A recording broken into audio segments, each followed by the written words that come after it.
Assalamualaikum warahmatullahi wabarakatuh. Bismillahirrahmanirrahim. Alhamdulillah. Wassalatu wassalamu ala rasulillah wa ala alihi wa ashabihi wa man tabi'ahum bi ihsanin ila yaumiddin, amma ba'du. Saudara-saudari yang semoga dirahmati oleh Allah Subhanahu wa taala, ini adalah bagian yang ke-33 dari kisah hidup dan perjuangan Rasulullah sallallahu alaihi wasallam.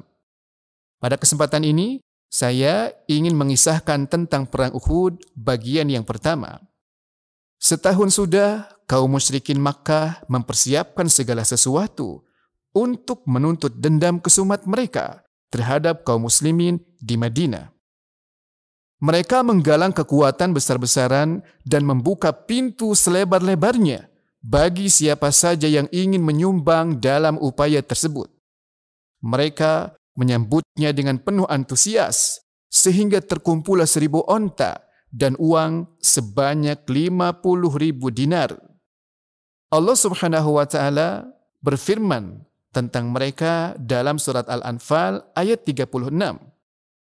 Innal ladzina kafaru yunfiquna amwalahum liyasuddu an sabilillah fasayunfiqunaha thumma takunu alaihim hasrah thumma yughlabun. Sesungguhnya orang-orang yang kafir itu menafkahkan harta mereka untuk menghalangi orang dari jalan Allah. Mereka akan menafkahkan harta itu, kemudian menjadi sesalan bagi mereka, dan mereka akan dikalahkan. Setelah segala persiapan telah final, kaum musyrikin berhasil mengumpulkan 3.000 pasukan dari suku Quraisy dan sekutu-sekutunya. Bahkan mereka juga menyertakan pula kaum wanita sebanyak 15 orang agar pasukannya berperang sampai mati demi menjaga martabatnya. Sementara itu, hewan tunggangan yang tersedia berjumlah 3.000 onta dan 200 kuda ditambah dengan 700 baju besi. Komando umum dipegang oleh Sufyan bin Harb. Komandan penunggang kuda dipegang oleh Khalid bin Walid yang dibantu oleh Ikrimah bin Abu Jahal. Sedangkan bendera dipegang oleh Bani Abduddar. Pasukan Quraisy mulai bergerak menuju Madinah. Sementara itu, di Madinah, Rasulullah SAW menerima berita dengan rinci tentang keadaan pasukan Quraisy dari pamannya, yaitu Abbas yang mengirim utusannya ke Madinah. Penduduk Madinah diperintahkan bersiaga penuh. Kaum laki-lakinya selalu menyandang senjata walaupun mereka sedang salat. Pasukan Quraisy semakin mendekati kota Madinah hingga akhirnya mereka singgah di sebuah tempat dekat Jabal Uhud. Di Madinah, Rasulullah SAW berembuk dengan para sahabatnya tentang bagaimana cara menangkis serbuan kafir Quraisy tersebut. Menghadapi kondisi yang genting seperti itu, Rasulullah SAW mengajak para sahabat yang terpilih untuk bermusyawarah.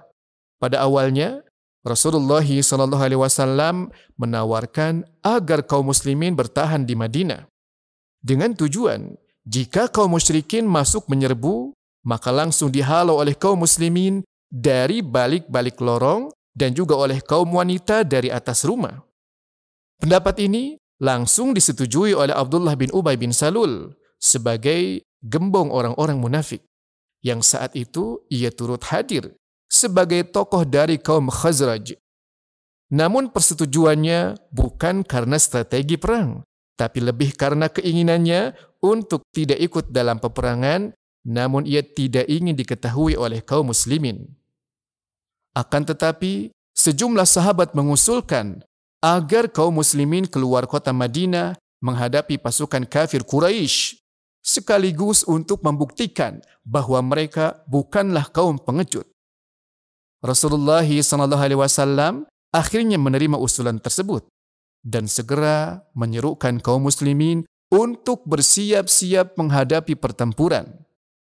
Sebagai tanda kesiapannya, beliau SAW mengenakan baju besi dan melengkapinya dengan senjata. Para sahabat yang tadinya setengah memaksa Rasulullah SAW keluar kota Madinah, agak sungkan dan merasa menyesal atas desakan mereka. Namun dengan tegas, Rasulullah SAW menjawab, pantang bagi seorang nabi yang telah mengenakan baju perang menanggalkannya kembali hingga ketentuan Allah ditetapkan antara dia dengan musuhnya. Pasukan kaum muslimin terdiri dari 1.000 orang. 100 orang diantaranya mengenakan baju perang dan 50 pasukan berkuda. Abdullah bin Ummi Maktum diperintahkan menjaga kota Madinah sekaligus memimpin salat orang-orang yang masih tinggal di Madinah. Ikhwah semuanya, demikianlah kisah tentang perang Uhud bagian pertama yang dapat saya sampaikan. Wassalamualaikum warahmatullahi wabarakatuh.